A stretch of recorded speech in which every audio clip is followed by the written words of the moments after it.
시간의 지배자라는 제목으로 오늘 말씀 나누도록 하겠습니다. 자, 지난주 말씀은 하나님에 의해 새롭게 태어난 바울에게 향락과 음란과 우상의 도시 고린도에서의 사역의 시간은 결코 쉽지 않았음을 우리가 살펴봤습니다. 역시나 고린도에서 살아가는 유대인들도 다른 도시에서처럼 똑같이 복음을 증거하는 바울을 향해 대적하고 증오하고 비방하고, 유대교 회당장 그리스도의 가족이 복음을 알게 되고 세례를 받게 되니까, 그리고 또 그걸로 인해서 많은 고린도 사람들이 하나님의 자녀로 회복되자 유대인들이 아주 엄청난 일을 한 것 같아요. 바울이 입을 열지 못할 정도로 두려워가지고 부르르 떨면서 복음에 대한 입을 닫을 정도로 엄청나게 대적한 것 같습니다.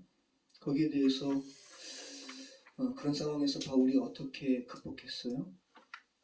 주님께서 친히 나타나셔서 힘주시고 격려하셨습니다. 두려워하지 말고 입을 벌려 예수가 그리스도이심을 증언하라. 그럴 때 너의 그 전하는 그 소리로 인해서, 그 내용으로 인해서 내 백성이 될 자가 많다라고 말씀하셨습니다. 바울이 그 상황이 쉽지가 않았어요. 그래서 나시린 서원을 하면서 하나님, 제가 이 상황 극복할 수 있도록 도와주시옵소서 머리를 깎고 서원하면서 이 시간 버틴 겁니다.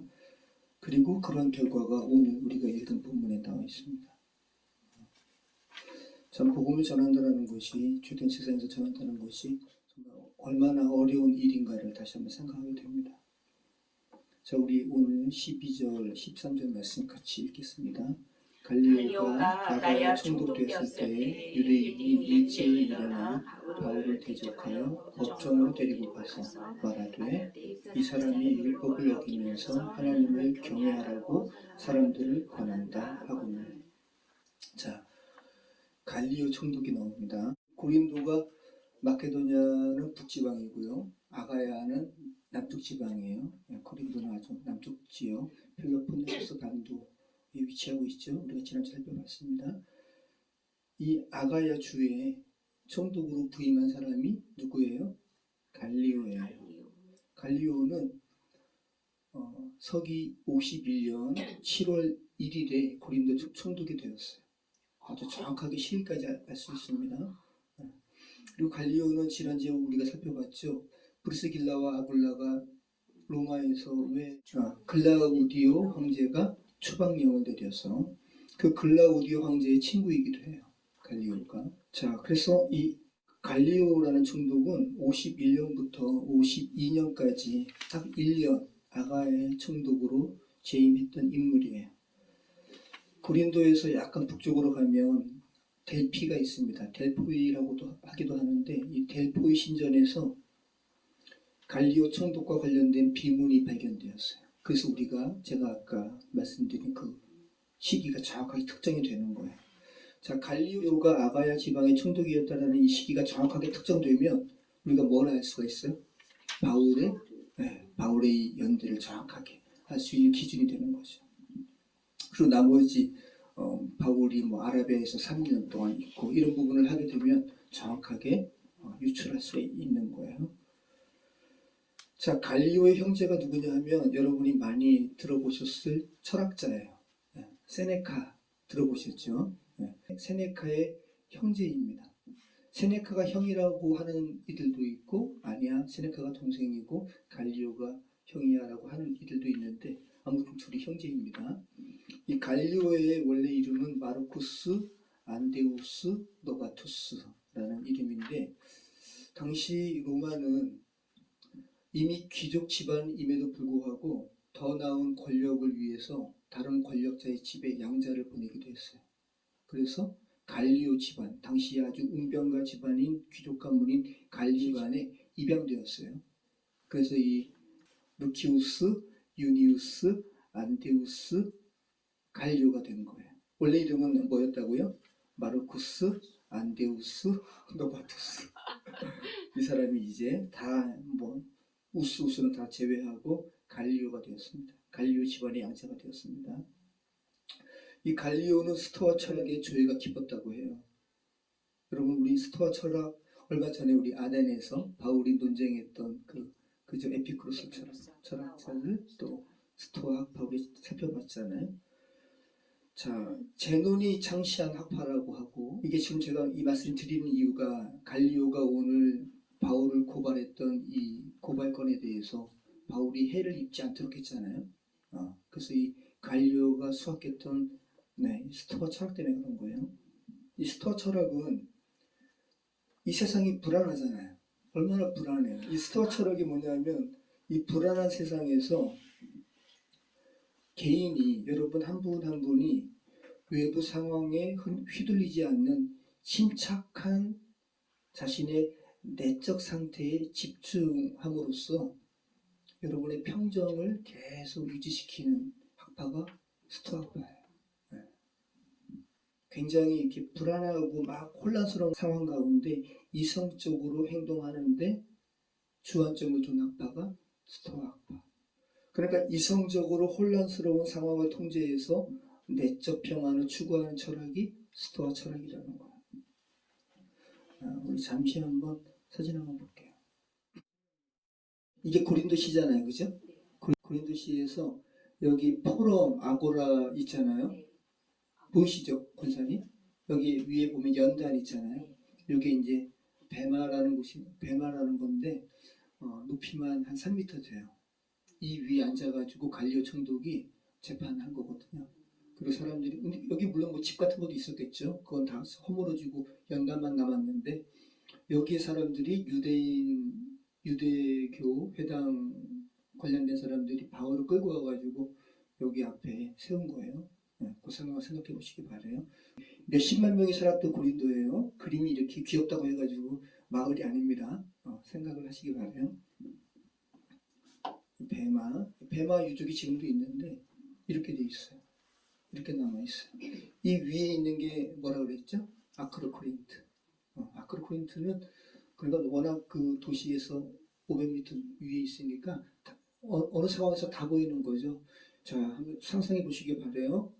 요 배마 위에 갈리오 총독이 앉아 있고 사람들이 바울 끌고 와가지고 고발하는 겁니다. 생각해 보시기 바래요. 이 사람이 갈리오예요. 지혜롭게 생겼죠? 자, 근데 친구랑 닮았어요. 제가 클라우디오 형제 친구라고 그랬잖아요. 닮았죠? 어떻게 이렇게 많이 닮았어요? 갈리오, 클라우디오 형제. 그리고 갈리오가 누구 형제라고요? 세네카. 네, 세네카. 그리고 가는 사람들은 세네카 흉상을 그려요. 이 흉상을 그려요. 세네카. 이게 이 갈리오 총독이 부임한 시기가 정확하게 특정할 수 있었다는 게 아폴로 신전 델포이에 있는 아폴로 신전에서 비문이 발견되었기 때문이라고 그랬잖아요. 이게 델포이 신전의 폐허예요. 아폴로 신전. 원래 모습은 이럴 것이라고 상상을 하는 거죠. 아폴로 신전. 요 델포이의 신전의 유적. 자, 그럼 델포이는 어딘가? 자, 협치가 고린도잖아요. 그죠? 여기 점이 이제 그 위치예요. 여기서 약간 북쪽으로 올라가면 델피가 있죠. 델포이. 네. 이게 아폴로죠. 그래서 대형 석호상 중에 하나예요. 아폴로 흉상이 이렇게 잘라가지고 아폴로 흉상이 되게 멋있게 생겼죠. 아폴로 신전에서 발견된 비문이 이거 이렇게 여기 보면 아주 선명하게 나왔어요. 갈리온 하면서 이렇게 갈리오가 여기 이름이 있는 거예요. 네. 이게 헬라어로 대문자로. 자, 이게 여기 더 선명하게 나왔죠. 갈리온이라고 해서 감마, 알파, 람다, 오메가, 그 다음에 뉘 해서 갈리온 이렇게 되어 있습니다. 이게 이 비문이 9개 조각으로 이렇게 파손되었는데 그 중에서 한 조각에 이 갈리오에 대해서 나온 거예요. 그래서 이거 다 복원해가지고 해석된 비문의 내용이 그래요. 티베리우스, 클라우디우스, 카이사르가 황제잖아요. 카이사르 아우구스투스 게르마니쿠스는 12번째 호민관 권한을 부여받고 26번째로 황제로 추대되었으며 조국의 아버지로 추대되었습니다. 나는 오랫동안 델포이 도시에 호의를 베풀었을 뿐만 아니라 그 도시의 번영을 염려했으며 항상 피티아 아폴로 숭배를 수호했습니다. 그러면서 최근에 나에게 보고한 나의 친구이자 총독인 갈리오는 델피가 이전의 지위를 유지하기를 원하므로 다른 도시에서도 명문가 출신의 사람들을 이 델포이의 새로운 주민으로 초대하라고 명령합니다. 라고 클라우디오 황제가 이 델포이 시민들에게 이렇게 쓴 비문이 델포이 신전에 있었고 거기에 갈리오가 이렇게 있는 거예요. 참 성경 속에 있는 이런 기록들이 정교하게 이렇게 현실화되어서 이렇게 여러분 앞에 드러날 때 우리는 좀 두려운 마음을 가져야 돼요. 이게 단순한 옛날 이야기가 아니라는 거. 진짜 우리의 일이라는 거. 자, 오늘 본문에서 누가가 유대인들이 바울을 로마 총독에게 이 갈리오에게 고소한 때가 언제라 그래요? 새롭게 갈리오가 아가야 지방의 총독이 되었을 때라고 새롭게 총독이 바뀌었을 때 그 시점을 딱 특정해가지고 유대인들이 고소했단 말이죠. 자, 그러면 왜 총독이 바뀔 시점에 그렇게 고발을 할까요? 상식적으로 생각했을 때. 자, 이 총독이라는 것은 어떤 지역의 총독이라는 것은 그 지역이 원래는 자기의 소유 관할 구역이 아닌데 침범해가지고 식민지 삼은 거 아니에요? 그죠? 그러니까 소동이 있을 수 있는 곳이잖아요. 총독 입장에서는 그 지역에 소동이 있으면 좋아요, 안 좋아요? 안 좋죠. 그냥 이렇게 평온하면 좋죠. 그래서 새롭게 총독에게 딱 부임을 하게 되면, 고발을 하게 되면 웬만하면 그 고발을 수용하는 거예요. 혼란스럽지 않도록. 그래서 유대인들이 교활하게, 정말 교활한 거죠.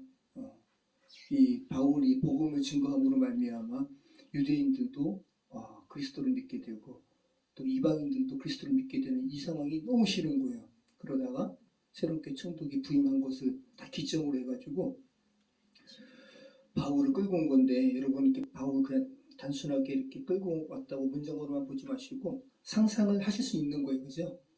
바울을 막 난폭하게 끌고 와가지고 고발을 하는 겁니다.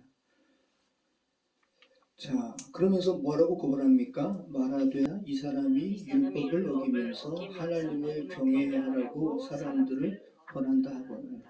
자, 개역개정이 율법이라고 번역을 하니까 조금 이렇게 이 한글 문장이 조금 이해하기가 어려운데, 여기서 노모스라는 말이 2번 나와요. 그런데 이제 이 13절에 나오는 이 노모스라는 법은 그냥 일반법으로 이렇게 번역을 하는 게 맞아요. 율법이 아니라. 율법하면 종교적인 법 같잖아요. 그죠? 그렇지 않고 그냥 일반 법이에요. 율법이라는 이 노모스라는 단어에 율법이라는 의미로 해석할 수 있고 일반 법의 의미도 있다는 거예요. 그러니까 지금 유대인들이 갈리오에게 바울을 고발하면서 뭐라고 하는 것이냐 하면, 로마 총독으로서 갈리오의 신비를 건드려야 되잖아요. 총독님, 이 사람이 지금 무슨 법을 어기면서, 로마법을 어기면서, 사회법을 어기면서 하나님을 경외하라고 사람들을 소동합니다, 권합니다 라고 이렇게 거짓 증언하는 거예요. 자, 당시에 네로 때 기독교인 박해했고 또 도미티우스 황제 때 기독교 박해했어요. 근데 그 외의 황제들은, 로마는 종교 관용 정책을 폈어요. 그 정책을 피게 한 철학가 중에 한 사람이 갈리오의 형 세네카이기도 해요. 종교로 좀 이렇게 관용을 베풀어라. 예전에 페르시아도 그렇게 했습니다. 그게 지혜로운 거죠. 괜히 그냥 그쪽 사람들 종교 건드려가지고 소동 혼란스럽게 할 필요가 없는 거예요. 그래서 이 로마는 사회에 혼란을 끼치지 않는 범위 내에서 제국 내에 각 식민지의 종교를 허용했어요. 그 중에 하나가 유대교이기도 해요. 그래서 로마에 무슨 점이 있어요? 판테온이라는 거 들어보셨죠? 판테온. 판이 뭐냐면 모든, 테온은 데우스. 그래서 모든 신을, 그러니까 우리말로 하면 만신자, 각종 신을 다 모아가지고 숭배하도록 한 게 판테온이에요. 로마는 판테온도 있었습니다. 자, 그러니까 유대교는 한마디로 하면 로마 제국이 용인하는, 그죠? 로마 제국의 허락하에 종교 생활이 가능한 종교가 유대교였단 말이죠. 자, 그런데 지금 고린도의 유대인들이 갈리오 앞에 바울을 끌고 와가지고 말하면서 뭐라 그러냐 하면, 바울이 로마법을 어기면서 사람들을 선동한다고 지금 고발하는 거예요. 그러니까 지금 유대인들 뭐라 그러면서 바울을 지금 이렇게 고발하는 거냐 하면, 바울이 지금 로마의 보호 아래 있는 유대교가 아니면서 사람들을 선동하고 있어요 라고 고발하는 거예요. 근데 여러분, 바울 입장에서 보면, 자, 바울은 지금 유대교 밖에 있어요? 아니에요. 그리고 초기 기독교인들은 유대교 내에 자기가 있기를 원했어요. 그리고 초기 기독교인들에게 당신 종교가 뭐예요? 라고 물어보면 저는 유대교입니다 라고. 예수님도 유대교 밖에 있는 게 아니에요. 여러분 지금까지 계속 말씀을 들으셨잖아요. 자, 바울이 증거하는 예수가 그리스도라는 건 뭐예요? 유대교에서 그렇게 예언으로, 구약에서 예언으로 말씀했던 예수가 그리스도라는 거 아니에요. 유대교와 관련이 있어요, 없어요? 네, 유대교의 연결이에요. 그리고 유대교의 완성이 예수님이죠. 유대교랑 이렇게 지금 유대인들이 고발하는 로마가 용인하는 그 종교의 밖에 있는 이상한 종교입니다라고 말할 수 있는 게 말이 안 됩니다. 바울 입장에서는 지금 황당할 노릇이죠. 그러면서 입을 열려고 하는데 갈리오가 바울이 말할 필요도 없게 갈리오가 이걸 다 상황을 정리해요. 우리 그 부분 같이 읽어보겠습니다. 14절부터 15절입니다. 바울이 입을 열고자 할 때 갈리오가 유대인들에게 이르되 너희 유대인들아 만일 이것이 무슨 부정한 일이나 불량한 행동이었으면 내가 너희 말을 들어주는 것이 옳거니와 만일 문제가 언어와 명칭과 너희 법에 관한 것이면 너희가 스스로 저의 재판장 되기를 원하지 아니하노라 하고. 갈리오가 되게 지혜로운 사람이고요. 하나님께서 바울에게 말씀하셨잖아요. 내가 너 지킬 거야. 너 해할 자가 없을 거야. 갈리오 사용하신 거예요. 네, 바울이 말할 필요도 없게 갈리오가 이야기하는 겁니다. 야, 너희들 말을 내가 들어보니까 너희가 지금 고발하는 이 상황이 내가 처리할 게 아닌데? 라고 이야기하는 거예요. 너희의 고발건이 뭐라 그래요? 야, 지금 너희가 이렇게 고발하는 이 바울의 이 사람의 행위가 무슨 부정한 일이나 불량한 행동이었으면 이 말은 뭐냐면 그냥 쉽게 얘기해서 너희가 이것을 내가 총독으로서 질서를 이렇게 유지하기 위한 경범죄나 중범죄에 관한 것이면 내가 너희 고발 들어주는 게 맞아. 근데 내가 들어보니까 이것은 그런 게 아니네. 이해되시죠? 이거는 너희가 말하는 것은 보니까 언어의 문제네. 그리고 명칭의 문제네. 그리고 너희 법에 관한 문제네. 여기서 말하는 너희 법은 아까 그 노모스인데 여기서는 율법이죠. 야, 이거는 너희 유대교에 관한 문제네. 그리고 너희 유대교에 관한 명칭에 관한 문제네. 메시아 그리스도. 우리 로마 사람들 그거 몰라. 이해되시죠? 네. 그러니까 로마법으로 처리해야 할 일반법에 해당하면 내가 너희 고발을 들어주는 게 맞는데 이거는 말도 안 되는 거라는 거죠. 그러면서 이 갈리오가 스토아 철학에 아주 깊게 수학한 사람이잖아요. 이게 바로 너희의 언어의 문제네라고 할 때 이 언어가 단순한 랭귀지가 아니라 로고스라고 표현하고 있어요. 그러니까 굉장히 갈리오가 깊은 철학의 그런 지식가라는 것을 우리는 알 수가 있는 거예요. 이것은 너희의 로고스와 너희의 오노마, 명칭이라는 거예요. 그리고 너희의 노모스, 법에 관한 것이네. 이거 한마디로 다 너희 종교와 관련된 거잖아. 이걸 왜 나한테 가져와? 굉장히 갈리오가 어떻게 하고 있어요? 이성적으로 처리하고 있죠. 스토아 공부를 한 사람답게. 그 다음엔 어떻게 해요? 쫓아내요. 그냥 이렇게 퇴정하시오가 아니에요. 쫓아내는 거예요. 자, 16, 17 같이 읽겠습니다. 그들을 법정에서 쫓아내니 모든 사람이 회당장 소스데네를 잡아 법정 앞에서 때리되 갈리오가 이 일을 상관하지 아니하니라. 네, 자연스러운 퇴장이 아니라 쫓아내는 거예요. 나가 하면서 억지로 경비원한테 이야기해서 아마 쫓아낸 것 같아요. 아주 강한 표현입니다. 갈리오는 스토아 철학자들은 혼란스러운 상황에서 자신의 마음이 평정심을 잃고 짜증내는 이런 상황을 싫어한다고 그랬잖아요. 그러니까 갈리오 입장에서는 그냥 부임하자마자 이런 거짓된 고소를 자기에게 가져온 유대인들에게 자신의 마음의 평정을 잃고 싶지 않았어요. 스토아 철학을 공부한 사람답죠.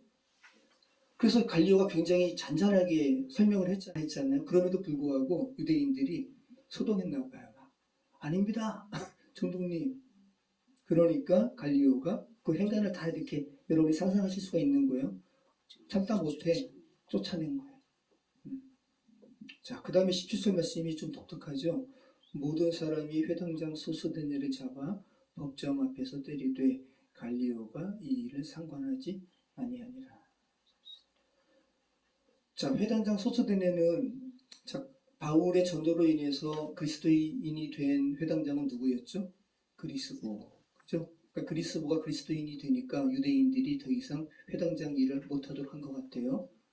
그 뒤를 이어서 소스데네가 회당장이 됐고요. 그럼 여러분이 한번 생각해 보시기 바라요. 회당장 소스데네가 어떤 역할을 했을까요? 오늘 이 본문의 사건에서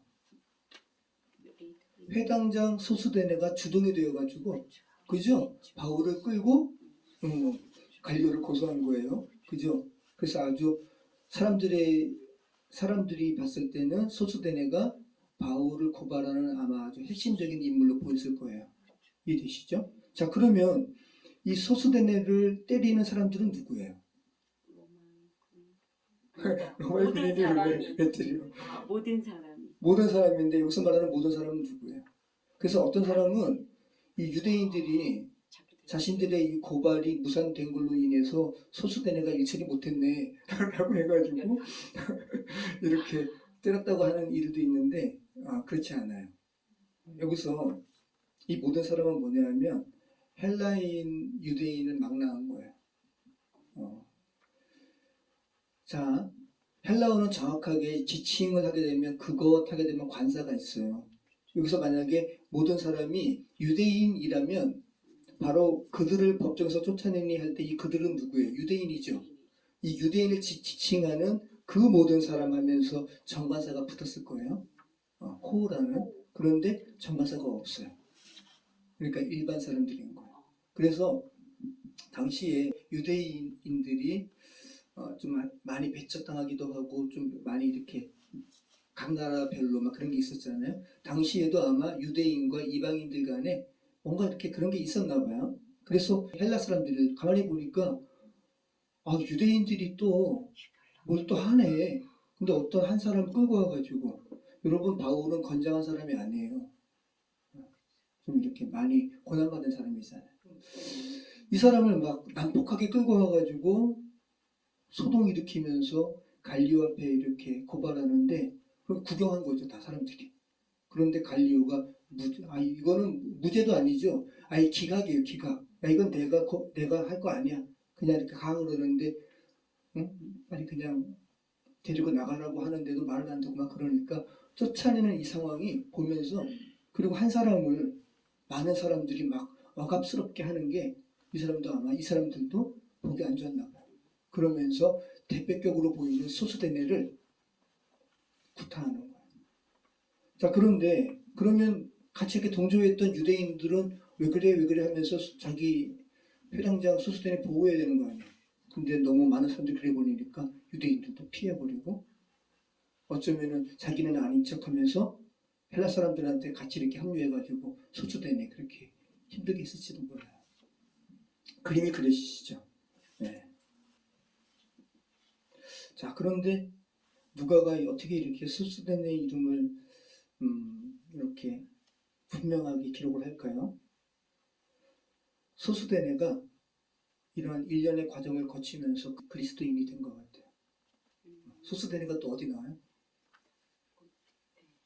소스데네가 바울이 에베소에 있으면서 고린도 교회에 편지하는 거기에 하나님의 뜻을 따라 그리스도 예수의 사도로 부르심을 받은 바울과 형제 소스데네는 고린도에 있는 하나님의 교회 곧 그리스도 예수 안에서 거룩하여지고 성도라 부르심을 받은 자들과 또 각 처에서 우리의 주 곧 그들과 우리의 주 되신 예수 그리스도의 이름을 부르는 모든 자들에게 고린도의 회당장 소스데네가 바울을 이렇게 모함하는 이 상황에 연루된 이 사건을 통해서 바울이 소스데네와 가면서 대화했던 내용들 여러분 생각할 수도 있는 거 아니에요.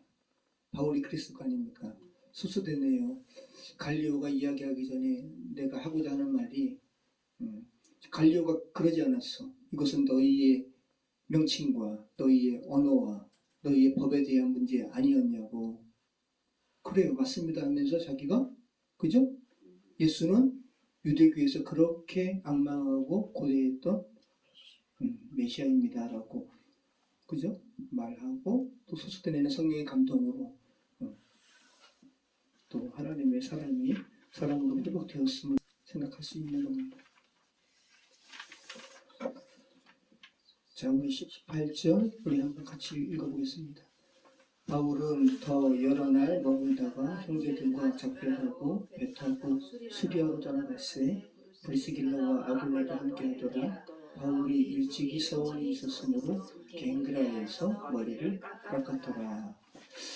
자, 바울이 복음을 전하는데 해를 입지 않게 하시고 바울을 지키신 하나님, 그리고 계속된 전도로 고린도 안에 정말 너가 입을 다물지 않고 여러 그 예수가 주라고 전파할 때 내 백성이 될 자가 많다라고 할 때 정말 바울이 서원하면서 하나님을 의지하면서 순종했을 때 고린도에는 많은 하나님의 사랑으로 회복된 사람들이 많이 있었어요. 자, 그리고 하나님의 정확하신 타이밍이 된 거죠. 이제 1년 6개월 사역하고 마치고 얼마나 감격스러울까요, 그죠? 갱그레가 항구예요. 이제 자기 2차 전도여행 마치고 수리아로 이제 돌아가려고, 수리 안디옥이죠. 돌아가려고 이제 배를 타는 항구에서 이거 참 영화 찍어도 멋있을 것 같아요. 하나님께 감사하면서 다시 서원 마치는 이런 의식을 하는 거죠.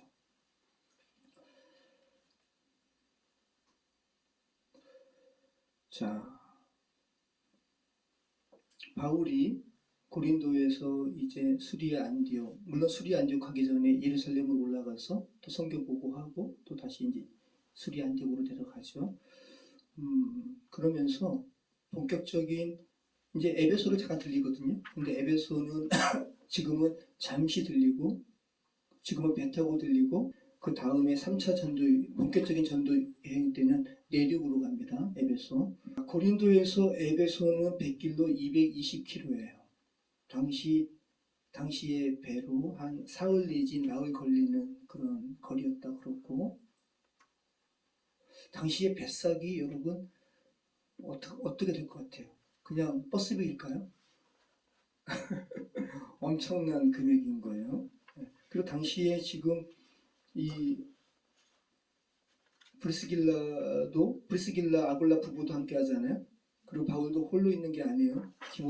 디모데와 실라도 있습니다. 무려 5명의 이 배삭은 굉장한 금액이에요. 이 금액을 누가 지불합니까? 브리스길라와 아굴라가 하는 거죠.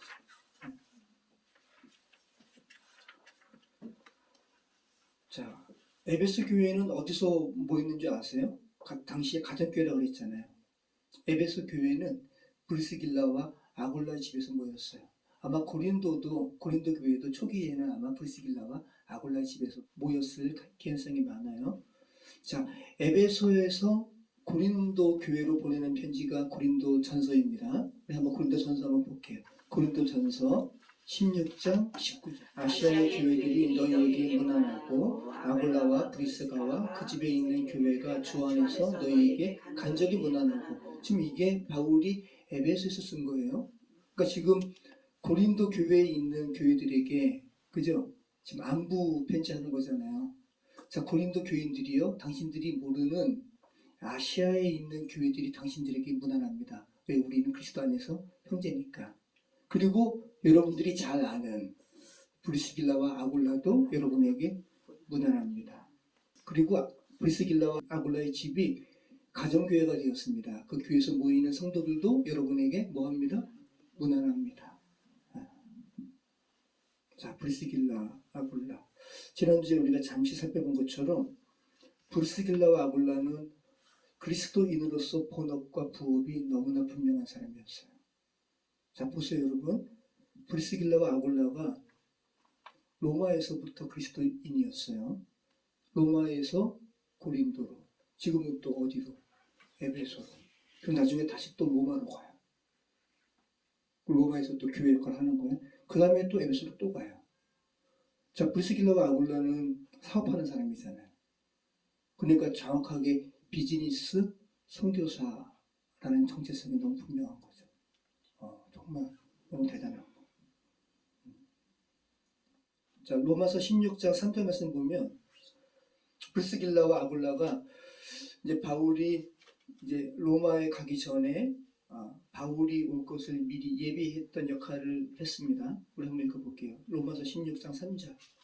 자, 같이 한번 읽어보겠습니다. 너희는 그리스도 예수 안에서 나의 동역자들인 브리스가와 아굴라에게 문안하라. 네. 그래서 브리스길라와 아굴라가 로마에서 추방되어서 에베소에서 교회를 세우는 사역하다가 또 로마로 돌아갔고, 그 상황에서 바울의 로마에 이렇게 올 것을 또 준비하고요. 그 다음에는 다시 또 바울이 로마로 갈 때는 다시 또 에베소로 가가지고 디모데의 사역을 돕습니다. 그러니까 에베소 로마 왔다 갔다 하는 거예요. 디모데후서 4장 19절. 브리스가와 아굴라 및 오네시모의 집에 문안하라. 예, 이 디모데가 어디서 목회하고 있냐면 이때는 에베소에서. 그래서 에베소 교회는 브리스가와 아굴라 집에서 모였고요. 그 목회자는 디모데였어요. 자, 우리 한번 브리스길라와 아굴라 정확한 얼굴은 모르겠지만 이렇게. 자, 아굴라는 유대인이에요. 자, 그리고 브리스길라는 로마 사람이에요. 귀족 집안이라고 사람들이 이야기를 하죠. 그래서 이렇게 백인으로 표현을 한 거죠. 맨 좌측에 있는 사람이 누구겠어요? 바울. 브리스길라와 아굴라. 이것도 그런 모습이죠. 네. 브리스길라, 아굴라. 자, 그래서 브리스길라와 아굴라는 장막을 만드는 일은, 장막 사업은 정말 선교적 도구였다는 것을 우리는 다시 한번 알게 됩니다. 이거 한번 상상해 보시기 바래요. 뭔가 이렇게 첩보하듯이, 그죠? 성령님, 또 바울, 브리스길라, 아굴라 이렇게 모여가지고 작전하는 것 같지 않으세요? 야, 이제 우리 에베소 갈 거야. 그리고 브리스길라와 아굴라, 당신들은 여기서 교회를, 저는 이렇게 우선 예루살렘으로 갔다가 내륙으로 해가지고 에베소로 돌아올 겁니다. 자, 그런데 브리스길라와 아굴라뿐만 아니라 에베소의 목회자가 누구라고요? 디모데. 근데 디모데는 얼마 전에 어디 있었어요? 바울이 급하게 나오느라고 그 세운 교회를 돌보지 못해가지고 누구를 보냈어요? 디모데 보냈잖아요. 그 교회가 어디였어요? 데살로니가. 자, 그 디모데도, 그죠? 성령님의 인도함 따라서 여기서 목회했다가 여기서 목회했다가. 그리스도인들은 그런 거예요. 그죠? 바울뿐 아니라 또 브리스길라와 아굴라뿐 아니라 모든 그리스도인들은 성령께서 인도하시는 대로 움직이는 이들임을 다시 한번 알게 됩니다. 자, 우리 19절, 20절 말씀 같이 한번 읽어보겠습니다. 에베소에 와서 그들을 거기 머물게 하고 자기는 회당에 들어가서 유대인들과 변론하니 여러 사람이 더 오래 있기를 청하되 허락하지 아니하고 작별하여 이르되 만일 하나님의 뜻이면 너희에게 돌아오리라 하고 배를 타고 에베소를 떠나. 자, 에베소에 와서 이제 바울은 성령님의 인도하신 대로 하니까 원래부터 계획되어 있는 것처럼 진행을 합니다. 브리스길라와 아굴라를 어디에 머물게 하고요. 그죠? 그리고 바울은 항상 어디부터 갔어요? 회당 가서 유대인들이 그토록 바라는 사람은 바라는 메시아는 예수님이라고. 또 회당 안에는 유대교로 개종한 이방인들도 있었기 때문에 항상 먼저 회당 갑니다.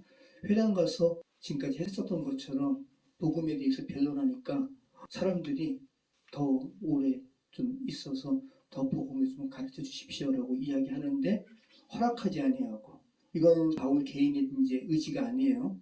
이건 하나님의 시간표 가운데 지금 있기 때문에 만일 하나님의 뜻이면 너희에게로 돌아오리라 하고 에베소로 이제 떠나는 겁니다. 자, 당시 에베소는 인구 30만 정도였다고 하고요. 소아시아 지역의 최대 도시였어요. 그래서 바울이 원래 에베소부터 전도하려고 그랬잖아요. 그때는 자신의 의지가 있었고요. 이제 하나님의 섭리 가운데 자신 뜻이 아니라 하나님의 뜻을 이제 추구하는 사람이 되었죠. 온전하게. 로마 제국에 아주 큰 도시 5개가 있는데 로마, 고린도, 그리고 안디옥, 알렉산드리아, 그리고 에베소, 이렇게 5개의 대도시 안에 속한 도시가 에베소. 자, 에베소에서 섬기는 신은 뭐였다고요? 우리가 많이 말씀드렸는데 아데미신. 네, 아데미신. 자, 에베소도 이제 지도 보시면 아시겠지만 아시아와 유럽을 잇는 되게 지정학적으로 중요한 도시예요. 그렇기 때문에 무역과 상업의 중심지였고, 아테미신상을 비롯한 온갖 또 우상들이 아주 범람한 도시였습니다. 또 유대인들도 많았기 때문에 유대인 회당이 바울이 도착할 때 이미 300년 전에 있었다 그래요. 자, 이 유대인 회당에 바울이 또 찾아가서 복음 전하는 거예요. 이 에베소에서 회당의 그 잔해는 발견되지 않았어요. 그런데 이때 이 에베소에 유대인 그룹들이 있었음을 알 수 있는 메노라가 셀수스 도서관에 이렇게 계단에 새겨져 있고요. 그리고 또 극장체육관이라고 그러는데 그쪽 지역에 메노라 흔적이 새겨진 유적이 발견되었어요. 그래서 아주 이 극장체육관 띠에르 김나지움이라고 하는 이곳이 유대인 회당이 있을 것이다 라는 추측을, 이게 가장 가능성이 높은 지역입니다. 한번 볼게요. 여기가 고린도, 여기서 갱그레아에서 머리를 깎고 섬 마치고 배 타고 브리스길라, 아굴라, 실라, 디모데, 바울 해서 3, 4일 걸리는 배를 타고 에베소로 간 거예요. 그래서 잠시 후에도 보겠지만 또 에베소에서 회당에서 말씀 증거하고 바로 하나님의 뜻이 있으면 다시 너희 만날 거야 라고 하면서 브리스길라와 아굴라는 여기 거점 마련하도록 두고 배를 타고 가이사라로 가는 거죠. 그 다음에 예루살렘 올라와서 보고하고 다시 안디옥 가서. 근데 오늘 말씀 우리가 읽어봤지만 또 복음 전해요. 이제 바울은 어떤 하나님의 이제 자신의 의지가 아니라 하나님의 어떤 시간표대로 그냥 쭉 가는 것을 우리가 보게 됩니다. 이걸 생각하면 정말 감동적이라기보다 슬프기도 하고 그런 걸 한번 느껴보시기 바래요. 에베소. 지금 현재 지도거든요. 자, 당시에 이 에베소는 여기란 말이죠. 지금 사진을 보면 바다랑 좀 멀어 보이죠.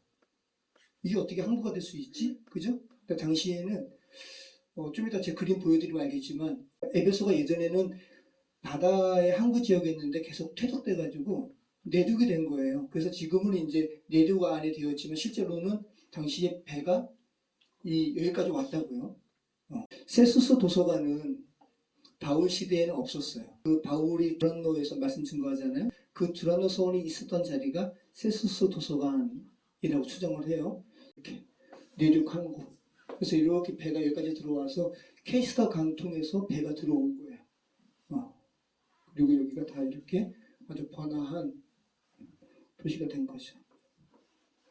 네, 세수스 도서관에 이렇게 메노라 흔적이 있고, 요거는 그 유대교 회당의 메노라 흔적이 발굴된 거예요. 배가 이렇게 들어오고 이렇게 얼마나 번화했어요. 이게 아마 아데미 신전 같아요. 이런 부분들에 배가 들어올 거 아닙니까? 그래서 이 게이트가 있는 거예요. 게이트. 이 게이트 흔적이 지금 있습니다. 이렇게. 늪지 앞에 이렇게 있는 거죠. 자, 당시에 바울과 또 이렇게 사람들이 이렇게 배를 타고 에베소 이렇게 부두 가까이 이렇게 왔을 때 에베소의 도시가 이렇게 있고 한번 상상해 보시기 바래요. 여기도 이렇게.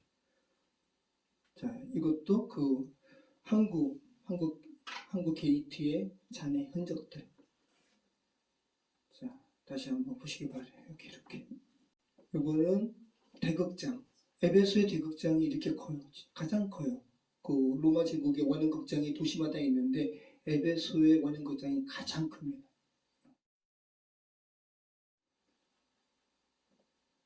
이거는 대극장에서 봤을 때 당시의 해안가인 거예요.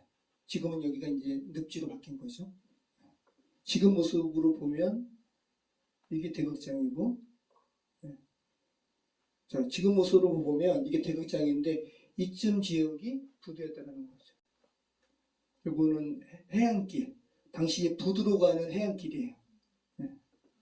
자, 이게 당시에 에베소 거리를 이렇게 그림을 그린 건데 이렇게 신상들이 있고요. 이 그림 그대로 보시면서 그냥 한번 담아보세요. 바로 저희가 이번에 갔을 때 모습이 나올 거예요. 이렇게. 엄청나게 발달된 도시예요, 진짜. 아주 큰 도시예요.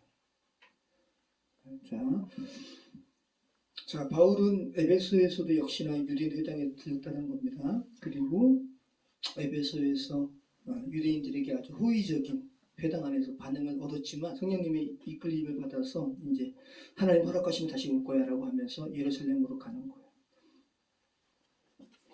자, 22절 우리 같이 읽어보겠습니다. 가이사랴에 상륙하여 올라가 예루살렘 교회의 안부를 물은 후에 안디옥으로 내려갔어요. 얼마 있다가 떠나 갈라디아와 프루기아 땅을 차례로 다니며 모든 제자를 붙게 합니다. 가이사랴에 상륙해서 올라가라고 되어 있죠. 예루살렘으로는 올라간다 그러는 거예요. 그 다음에 예루살렘에서 다른 도시로는 내려간다고 표현하는 거예요. 그래서 여기 가이사랴에 상륙하여 올라가라고 하면서 가로치고 예루살렘으로 라고 쓰실 필요가 있는 거죠. 예루살렘에서 지금 유월절 절기를 지키고 싶어 했어요. 바울은. 그리고 예루살렘 교회 방문해서 2차 선교 행복을 했겠죠. 그 다음에 안디옥으로 수리아 안디옥 교회로 내려가는 거죠. 자, 바울은 하나님의 뜻이라면 다시 돌아오겠습니다 라는 약속을 남기고 에베소를 떠나서 약 1500km를 항해해서 유대의 가이사랴 항구에 도착하는 거예요. 가이사랴는 원래 작은 어촌이었거든요. 그런데 주전 22년에 분봉왕 헤롯이 로마와의 활발한 교류를 하기 위해서 팔레스타인에 항구가 없는 거예요. 그래서 항구를 12년 동안에 걸쳐가지고 항구를 만들어요. 그리고 아주 아부하는 거죠. 아부. 그 항구의 이름을 시저라고 가이사랴라고 항구의 이름을 이렇게 짓는 거예요. 제가 예전에 저희 지방에서 이스라엘 갔었잖아요. 가장 먼저 방문한 곳이 가이사랴였어요. 이 가이사랴에 이방인 최초의 그리스도인이 된 사람이 가이사랴에서 가이사랴에 주둔했던 백부장이었죠. 누구죠? 하나님께서 내가 정하다가 했는데 너 부정하다 하지 마 라고 하면서 가이사랴 백부장 고넬료의 집에 가게 하셔서 세례 베풀죠. 이 고넬료가 가이사랴 여기에 군인이었다고요. 자, 그리고 가이사랴에는 또 누가 사냐 하면 빌립 집사, 헬라파 집사죠. 그래서 에티오피아 여왕 간다게 네시에게 복음을 증거했던 빌립 집사. 우리 사도행전 초기에 우리가 살펴봤습니다. 이 빌립 집사가 가이사랴에 집이 있고 딸들과 함께 복음을 증거하죠. 자, 그러면 보세요. 한번 이것 보시기 바래요. 가이사랴에 상륙하여 올라가. 물론 가이사랴가 항구이기 때문에 배가 거기서 정박하니까 거기서 이제 상륙해서 올라간 곳이기도 하지만 바울은 가이사랴에 도착하면 빌립 집사의 집에 방문했을 가능성이 많아요. 네. 그런데 빌립 집사 입장에서는 바울과의 만남에 첫 만남일 때 여러 가지 감정이 아마 교차했을 거예요. 왜냐하면 바울은 자기 친구 스데반 집사를 죽이는데 동참하고 또 직접 자기가 증거된 사람이기 때문에, 그죠? 그거 생각하시기 바라요. 그럼 바울은 가서 여러 가지 이야기를 하면서, 자, 오늘 본문에는 빌립 집사에 방문했다라는 글이 없지만 나중에 3차 전도여행이 끝나고 예루살렘으로 올라가기 전에 가이사랴 도착하거든요. 그때는 빌립 집사의 집에 방문했다는 기록이 있어요. 다른 기록이 아니라 성경에. 한번 보실까요? 사도행전 21장 8절 같이 읽겠습니다. 이튿날 떠나 가이사랴에 이르러 7 집사 중 하나인 전도자 빌립의 집에 들어가서 머무르니라. 네. 3차 전도여행이 끝나고 그리고 가이사랴에 도착해서 빌립 집사 집에 들어가서 머물다가 예루살렘으로 올라가서 예루살렘에서 체포당하는 거예요. 자, 그래서 바울이 예루살렘에서 체포된 후 구금된 장소가 어디냐면 가이사랴. 여기에서 한 2년 정도 있습니다. 그 다음에 나는 이제 로마의 황제에게 재판받겠다라고 상소한 곳도 가이사랴. 자, 가이사랴 모습 잠깐 볼게요. 항구에서 배 타고 가이사랴. 이제 배를 타려고 뭐 여러 가지 선적도 하고, 그죠? 무역 도시니까. 자, 이제 배 타고 이제 돌아갑니다. 네, 가이사랴로. 현재 가이사랴 모습이에요. 유적이 이렇게 가까이 있는 거죠. 헤롯이 만든 거예요. 그건 위에서 본 거. 유적터가 이렇게 발굴이 된 거죠. 그리고 이 가이사랴에 누구의 관저가 있었냐 하면 총독 빌라도. 그 빌라도 이름이 새겨진 비문도 발견이 되었어요. 자, 로마 제국은 어떤 도시든 뭘 만들었다고요? 원형극장. 원래 조그만 어촌이었는데 헤롯이 이렇게 했다고. 가이사랴에서 예루살렘까지 110km 떨어졌습니다. 또 걸어서 올라가고 성경 보고하고 그 다음에 다시 이제 어디로 가요? 이제 수리아 안디옥까지 내려가죠. 이 거리가 540km 떨어졌어요. 당시에 3주가 걸리는 거리예요. 걸어서 가는 거예요. 바울은 3주 걸렸어. 바울의 전생에는 그 발바닥이 진짜 어떨까 싶어요. 그죠? 자, 이렇게 안디옥 내려가서 이제 안디옥 교회가 파송한 교회 아니에요. 이 교회에서 또 2차 전도여행이 있었던 일을 또 보고 있을 텐데, 23절 말씀 보시죠. 23절 말씀 같이 읽겠습니다. 얼마 있다가 다시 떠나 갈라디아와 비르기아 땅을 차례로 다니며 모든 제자를 굳건하게 하니라. 자, 이 얼마 있다가가 얼마 기간인지 모르겠어요. 그래서 영어 성경도 sometime이라고 해요. 자, 그런데 그렇게 긴 기간은 아닌 것 같아요. 뭐 1년 이상 있지 않았어요. 몇 개월 이상 있지 않았어요. 여러분, 쉬고 싶지 않아요? 그죠? 그냥, 좀 쉬고 싶을 텐데, 이 바울은 지금 이제 그냥 꼭 제가 이 말씀 이렇게 보면서 느껴지는 거예요. 시간표가 있는 거예요. 정해진 시간표가 있고, 그 똑딱 그 시간 속에 그냥 들어가는 거예요.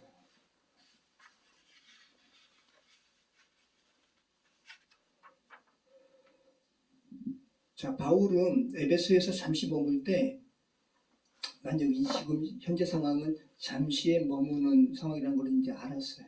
성령께서 말씀하셔서. 그리고 다시 오게 되면 에베소에서 중점적으로 복음을 전할 것이라는 것도 알게 되었어요. 에베소에서 2년 반 동안 있거든요. 그리고 그것을 위해서 브리스길라와 아굴라는 이 에베소에서 교회를, 가정교회를 이렇게 구축을 하는 거예요. 그리고 우리가 다음 주에 살펴보게 되겠는데, 브리스길라와 아굴라가 여기서 누구를 만나요? 나는 요한의 세례만 들어봤다. 아볼로 만나가지고 와 십자가 복음을 전하고 아볼로를 가르치는 거죠. 브리스길라와 아볼라가. 그리고 바울과 다시 이제 합해지는 거고요. 자, 가만히 보면 아까 드린 말씀처럼 이제 바울은 정해진 시간이 마무리되기 전에 수행해야 될 것을 정확하게 알고 움직이는 사람 같아요. 네. 그러니까 죽음의 끝으로 그냥 이렇게 가는 모습이에요. 쉬고 싶기도 할 텐데 또 움직이는 겁니다. 그래서 이제 바울이 자신의 시간을 지배하는 어떤 그 세력이 자신을 이제 온전히 지배하고 자신이 그 지배 속으로 들어갔다라는 것을 바울이 인식했음을 우리는 오늘 말씀 22절 통해서 알 수 있는 거예요. 하나님께서 허락하시면 내가 다시 올 거야. 그 전에는 어떻게 했는데요? 자신의 뜻대로 에베소 가서 전도하려고 하니까 성령이 막으시고, 그죠? 그 다음에 비두니아로 가고자 했는데 이제는 또 예수의 영이 막으시고, 그랬던 바울인데 이제는 하나님이 허락하시면, 네. 자, 하나님의 뜻이면 어떻게 하겠다라는 표현이 오늘 본문에야 비로소 나오는 거예요. 자, 그러면 바울이 자신의 뜻대로, 자신의 뜻대로 나 하나님 이렇게 섬겨버릴 거야. 그죠?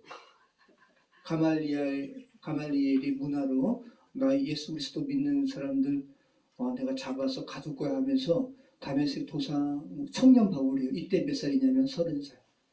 근데 오늘 이 하나님의 뜻이면 내가 다시 돌아올 거야 라고 하는 거는 20년이 지난 다음에.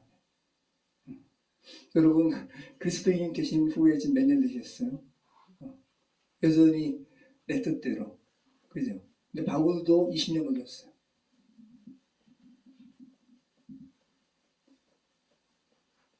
이제 바울의 시간은 이제 바울 자신이 아니라 성령께서 지배하십니다. 네.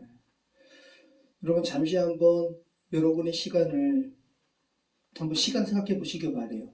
시간이라는 것은 누군가가 지배한다는 것을 생각해 보시기 바래요. 자, 지금 한국은 어떤 사람의 권한을 종식하는 최종적인 시간을 기다리고 있죠. 그죠? 왜 기다려요? 그 사람이 지배하는 그 시간이 너무 두렵기 때문에. 그죠? 너무 두렵기 때문에.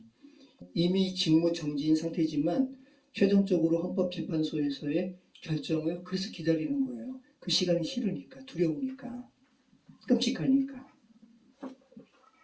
혹시 모를 그 정당하지도 또 온전치도 않은 권력이 지배하는 그 시간이 너무 싫으니까, 두려우니까.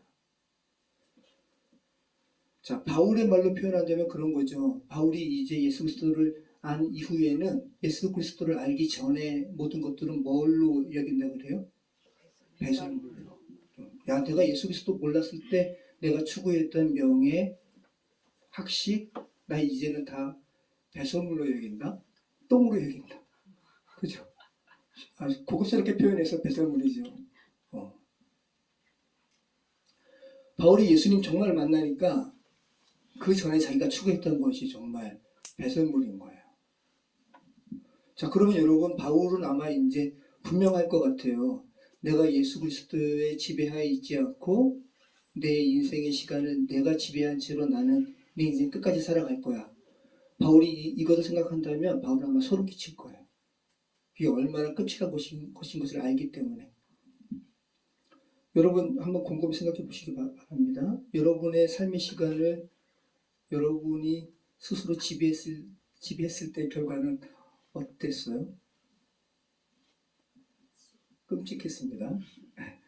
또 때때로 지금도 끔찍합니다. 그죠? 우리가 지배하려고 할 때. 자, 바울도 20년 걸렸다라는 것이 여러분에게 위로가 되었으면 좋겠습니다. 그런데 20년 걸려서라도 그게 또 이루어지면 얼마나 감사해요. 그죠? 네. 네. 그래서 지금 바울은 어떤 의미에서 오늘 본문에서 비로소 진정한 그리스도인이 되었어요. 그리스도께서 그 시간을 지배하니까. 기독교인, 그리스도인이라고 하지만 많은 경우 우리 스스로가 삶의 주인이에요. 시간의 주인이고. 저는 어릴 적에 이렇게 식탁에서 이렇게 하여튼 저희 아버지의 부재였기 때문에 우리 형이 난폭하게 굴 때가 많았거든요. 지옥 같은 거예요. 그러니까 지금도 마찬가지인 거죠. 어떠한 가장이든 어떠한 그 가정의 권위자든 그 사람의 인생을 어떠한 온전치 못한 것이 지배할 때 그 사람 아래에 있는 사람들은 다 지옥을 경험한다. 근데 그게 우리도 마찬가지. 그러니까 이제 우리 자신도 우리 자신의 그 시간을 우리 자신이 지배할 때 지옥이라고요. 제 아무리 멋있는 것 같아도 똥 속에서 살아보세요. 그게 지옥이지. 똥인지 모르니까 살아가는 거지. 바울은 똥이라 그러잖아요. 배설물이라 그러잖아요. 아, 이제 저의 시간을 하나님께서 지배하십니다 라는 고백을 하게 되시는 모든 이기를 축원합니다. 기도하겠습니다. 참 좋으신 하나님 감사합니다. 바울이 그 혈기 왕성한 상태에서 예수님을 다메섹에서 만나고 그 이후 저의 시간을 예수님께서 지배하십니다라는 고백을 하기까지 20년이 걸린 부분을 저희가 살펴보았습니다. 아버지 하나님, 저희 삶의 때때로 너무 힘이 드는 것은, 너무 고통스러운 것은 우리가 하나님께 전적으로 우리의 시간을 올려드리지 않았기 때문은 아닌가 주께 올려드립니다. 성령 하나님, 저희의 삶의 주인이 되어 주시옵소서. 저희의 시간의 주인이 되어 주셔서 저희의 삶을 온전히 지도하여 주시고 또 방향을 분명하게 가르쳐 주셔서 그 방향 따라 저희가 온전히 나아갈 수 있도록 하나님 함께해 주시옵소서. 예수 그리스도의 이름으로 기도합니다. 아멘.